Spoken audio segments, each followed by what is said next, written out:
Mening ismim Abdullah. Ben til yazık medeniyet hizmet bilen şoğulanğılı 20 yıldan aştı.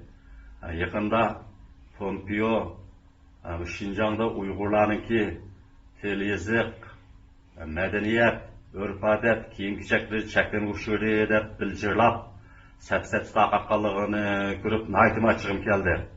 Bizim til yazık hiç qanday çeklenişe uçurmadı. Mesela bunda bizim nüfuzluk jurnallarımız var. Uygur tilinde neşr kılınıptı. Bununla eser bitmez. Eserlerimiz Uygurca, Uygur tilinde matbuatında ilan kılınıp, şunday eserlerimiz çıkıvatıdı. Bu okurmanlar kep okup faydalanıvatıdı. Hiç qanday til yazık tosalgısı yok. Pompeo'nun yuqori deganlari butunlay yolg'on.